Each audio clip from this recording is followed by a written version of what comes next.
সৌরজগৎ সম্পর্কে সূরা ইয়াসিনের বিস্ময়কর বর্ণনা, যা প্রমাণ করে আল কোরআন সত্যি আল্লাহর কালাম।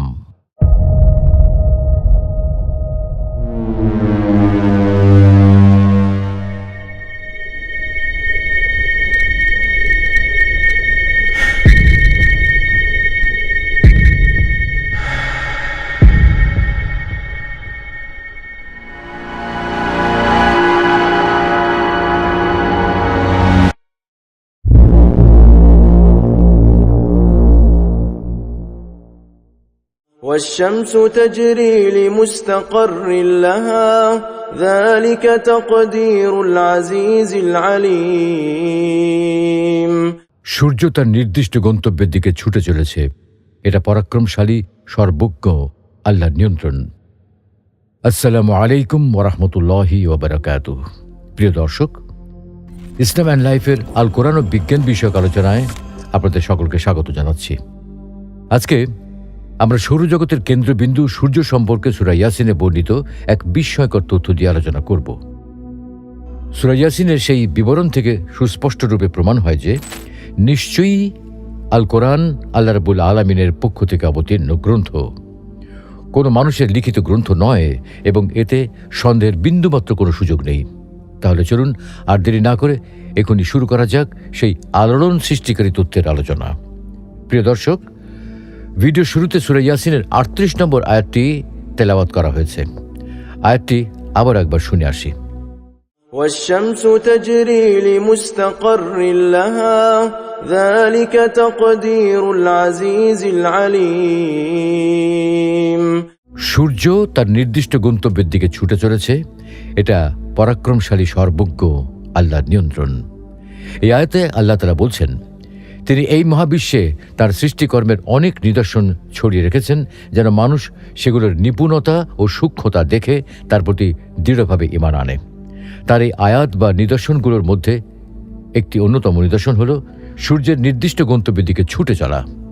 আরবি ভাষায় মুস্তাকার শব্দের অর্থ হল গন্তব্যস্থল, যাত্রা সমাপ্ত করার স্থান বা জায়গা, অর্থাৎ যেখানে পৌঁছে গেলে যাত্রা শেষ হয়ে যায়, সেই জায়গাকে মুস্তাকার বলা হয়। এ কারণে তাফসিরে ইবনু কাসিরে প্রখ্যাত মুফাসসির কাতাদাহ রাহমাতুল্লাহি আলাইহি বলেন, সূর্যের নির্দিষ্ট গন্তব্যের দিকে ছুটে চলার একটি অর্থ হল সূর্য তার গন্তব্যস্থল, যাত্রা সমাপ্ত করার স্থান বা জায়গার দিকে ছুটে চলেছে, অর্থাৎ সূর্য এমন এক জায়গার দিকে যাচ্ছে যেখানে পৌঁছার পর তার চলা সমাপ্ত হয়ে যাবে। সেখানে পৌঁছার পর সে আর ফিরে আসবে না, আর আলো ছড়াবে না, পৃথিবীতে আর আলো আসবে না, ফলে পৃথিবী ধ্বংস হয়ে যাবে, যাকে এক কথা বলা হয় কিয়ামত সংঘটিত হবে।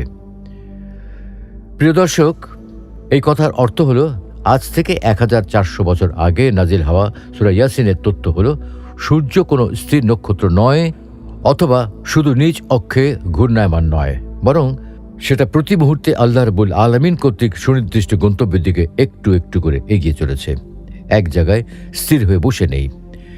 সুপ্রিয় দর্শক, এবার আসুন একই সূরা অর্থাৎ সূরা ইয়াসিনের 40 নম্বর আয়াতে সূর্য সম্পর্কে আর কি বলা হয়েছে সেই সম্পর্কে জানা যাক। لَلشَّمْسُ يَنبَغِي لَهَا أَن تُدْرِكَ الْقَمَرَ وَلَا اللَّيْلُ سَابِقُ النَّهَارِ وَكُلٌّ فِي فَلَكٍ يَسْبَحُونَ। সূর্য চাঁদের নাগাল পায় না এবং রাত দিনের আগে চলতে পারে না, প্রত্যেকেই নিজ নিজ কক্ষপথে সন্তরণ করে। আলোচ্য আয়াতের দিকে লক্ষ্য করে দেখা যায় যে আয়াতটিতে গ্রহ, উপগ্রহ ও নক্ষত্রের সন্তরণ সম্পর্কে বলা হয়েছে। 3টি জিনিসের চলমান অবস্থা সম্পর্কে বলা হয়েছে, পৃথিবী, চাঁদ এবং সূর্যের চলমান অবস্থা সম্পর্কে বলা হয়েছে। কারণ উপরোক্ত আয়াতে যে আরবি ইয়াসবাহুন শব্দ ব্যবহৃত হয়েছে সেটা সাবহুন শব্দ থেকে উদ্ভূত। এটা গতিশীল বস্তুর গতির ধরন বোঝায়। শব্দটি যদি আপনি ভূপৃষ্ঠে অবস্থিত মানুষের ক্ষেত্রে ব্যবহার করেন, তখন এটা বুঝবেন না যে তিনি গড়াচ্ছেন, বরং বোঝাবে যে তিনি হাঁটছেন বা দৌড়াচ্ছেন। যদি আপনি পানির ক্ষেত্রে এই শব্দ ব্যবহার করেন, তখন এটা বুঝাবেন না যে তিনি ভাসছেন, বরং বুঝাবে যে তিনি সাঁতার কাটছেন। একই সাথে বলা যায় যে ইয়াসবাহুন শব্দটি যদি আপনি মহাকাশীয় বস্তু যেমন সূর্যের ক্ষেত্রে ব্যবহার করেন, তখন এটা বোঝাবে না যে সে কেবলমাত্র মহাকাশে উঠছে, বরং এটা বোঝাবে যে এটা চক্রাকারে আবর্তন করছে, যেমনিভাবে এটা মহাকাশে ভ্রমণ করে থাকে।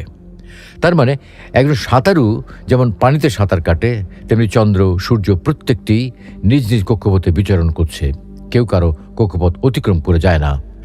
প্রিয় দর্শক, লক্ষ্য করে দেখুন, এতক্ষণের আলোচনা থেকে আমরা সৌরজগৎ, বিশেষ করে সূর্য সম্পর্কে দুটি তথ্য জানতে পারলাম।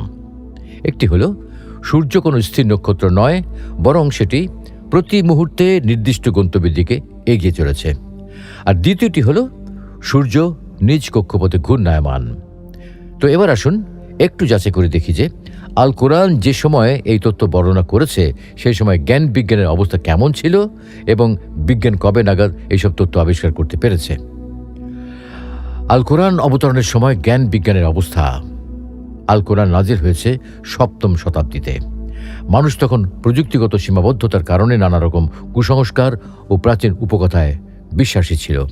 তখন মানুষ মহাবিশ্ব, সৌরজগৎ ও বায়ুমণ্ডলের গঠন ইত্যাদি সম্পর্কে সঠিক কিছু জানত না। এই যেমন সেই সময় মানুষ বিশ্বাস করত যে পৃথিবী সমতল, গোলাকার নয়, মানুষের শুক্রাণুর ভিতরে ছোট্ট একটা মানুষ থাকে, ওটাই মায়ের পেটে বড় হয়, ব্যথা লাগে মস্তিষ্কে, ইত্যাদি ইত্যাদি। এরকম একসময় যখন মানুষের জ্ঞান বিজ্ঞানের বহর ছিল উপরের অবস্থা, ঠিক সেই সময় নাজিল হয়েছিল আল কোরআন, যাতে উল্লেখ করা হয়েছে যে সূর্য কোনো স্থির নক্ষত্র নয়, বরং সেটি প্রতি মুহূর্তে সুনির্দিষ্ট গন্তব্যের দিকে এগিয়ে চলেছে এবং সূর্য নিজ কক্ষপথে ঘূর্ণায়মান। সৌরজগতের সন্তরণ সম্পর্কে আধুনিক বিজ্ঞানের আবিষ্কার। আধুনিক বিজ্ঞান এক বিশেষ টেকনোলজির বিশেষ যন্ত্রের সাহায্যে পরীক্ষা করে দেখেছে যে সূর্য একটি গতিশীল নক্ষত্র এবং সূর্যের বিভিন্ন মঞ্জিল বা অবস্থান করার স্থান আছে, যা প্রতি 25 দিনে একটি পূর্ণ বৃত্তাকার ঘূর্ণন সম্পূর্ণ করে। অর্থাৎ নিজ অক্ষের চারিদিকে প্রদক্ষিণ করতে সূর্যের সময় লাগে প্রায় 25 দিন। সুদীর্ঘকাল ব্যাপী ইউরোপীয় দার্শনিক ও বিজ্ঞানীগণ বিশ্বাস করতেন যে মহাবিশ্বের কেন্দ্রে পৃথিবী স্থির নিশ্চল অবস্থায় বিদ্যমান রয়েছে এবং সূর্যসহ অন্যান্য সকল বস্তু এর চারিদিকে ঘুরছে। পাশ্চাত্য জগতে মহাবিশ্বের এই ভূকেন্দ্রিক মতবাদ খ্রিস্টপূর্ব 2য় শতাব্দীতে টলেমির সময় থেকে ব্যাপক হারে প্রচলিত ছিল। 1512 খ্রিস্টাব্দে নিকোলাস কোপারনিকাস গ্রহের গতি সম্পর্কীয় সূর্যকেন্দ্রিক তত্ত্ব প্রদান করেন। এই তত্ত্ব দাবি করে যে সৌরজগতের কেন্দ্রে সূর্য গতিহীন অবস্থায় আছে, আর একে কেন্দ্র করে গ্রহগুলো এর চারিদিকে ঘূর্ণায়মান অবস্থায় রয়েছে। প্রিয় দর্শক, লক্ষ্য করে শুনুন, কোপারনিকাসের তত্ত্ব হলো সূর্যই হলো সৌরজগতের কেন্দ্রবিন্দু, তবে সূর্য নিজে কিন্তু গতিশীল নয়, বরং গতিহীন। আমি আবার বলছি, গতিহীন। 1609 খ্রিস্টাব্দে জার্মান বিজ্ঞানী ইউহান্নাস কেপলার অ্যাস্ট্রোনোমিয়া নোভা নামে একটি আর্টিকেল প্রকাশ করেন। তিনি এই আর্টিকেলের উপসংহারে বলেন, সূর্যের চারিদিকে গ্রহগুলো উপবৃত্তাকার কক্ষপথে শুধু ঘুরছে না, বরং অনিয়মিত বেগে তারা তাদের নিজেদের অক্ষের চারিদিকে ঘুরছে। এই জ্ঞানের আলোকে ইউরোপীয় বিজ্ঞানীদের পক্ষে পর্যায়ক্রমে রাত দিনের আগমন সহ সৌরজগতের বহু কিছুরই কার্য সাধন পদ্ধতির সঠিক ব্যাখ্যা প্রদান সম্ভব হয়।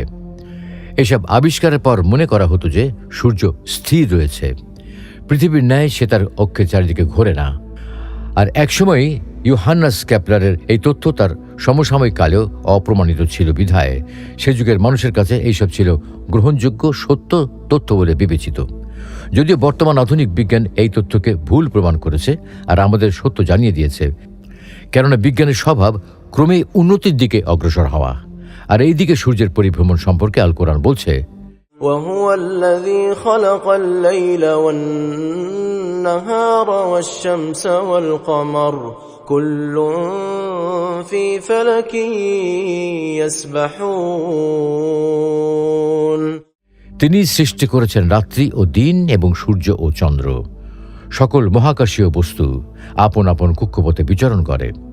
একটু আগেই যেমনটা বলেছি, আয়াতে ব্যবহৃত সাবহুন অর্থ সাঁতার কাটা, অর্থাৎ একজন সাঁতারু যেমন পানিতে সাঁতার কাটে, তেমনি চন্দ্র ও সূর্য প্রত্যেকটি নিজ নিজ কক্ষপথে বিচরণ করছে, কেউ কারো কক্ষপথ অতিক্রম করে যায় না।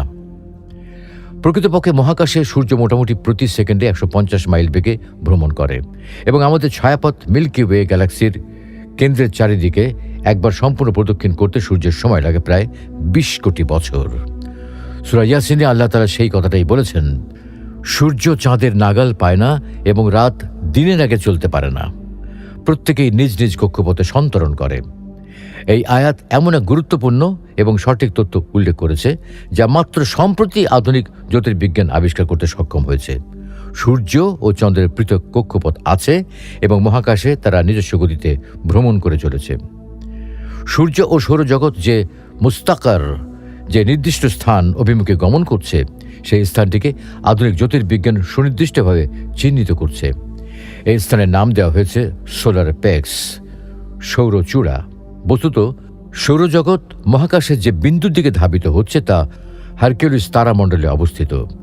তাছাড়া আধুনিক বিজ্ঞান এক বিশেষ টেকনোলজির বিশেষ যন্ত্রের সাহায্যে পরীক্ষা করে দেখেছে যে সূর্যের বিভিন্ন মঞ্জিল বা অবস্থান করার স্থান আছে, যা প্রতি 25 দিনে একটি পূর্ণ বৃত্তাকার ঘূর্ণন সম্পূর্ণ করে। অর্থাৎ নিজ অক্ষের চারিদিকে প্রদক্ষিণ করতে সূর্যের সময় লাগে প্রায় 25 দিন। আবার পৃথিবীর চারিদিকে প্রদক্ষিণ করতে চাঁদ যে সময় নেয়, সেই একই সময় চাঁদ তার নিজ অক্ষের চারিদিকে ঘুরে থাকে। একবার সম্পূর্ণ ঘুরে আসতে চাঁদের সময় লাগে 29.5 দিন। সুপ্রিয় দর্শক, পবিত্র আল কোরআনে শুধু বিজ্ঞানের সাথে রিলেটেড আয়াতের সংখ্যায় আছে হাজারের বেশি, অথচ সেই কোরআনেরই একটি আয়াতও আজ পর্যন্ত মিথ্যা প্রমাণিত হয়নি। বরং বিজ্ঞানীর কিছু ভুল ধারণা পরবর্তীতে সংশোধন করলে দেখা গেছে যে তা কোরআনের সাথে মিলে গেছে। পবিত্র আল কোরআনের এই আয়াতগুলোর বৈজ্ঞানিক নির্ভুলতা দেখে যে কেউই অবাক না হয়ে পারবেন না। 20 শতকে এসে আধুনিক বিজ্ঞান যা আবিষ্কার করেছে, আল কোরআন তা হাজার বছর আগে বর্ণনা করেছে। তাহলে কি আমাদের ভেবে দেখা উচিত নয় যে কোরআনে ধারণকৃত এই জ্ঞানের উৎস কার?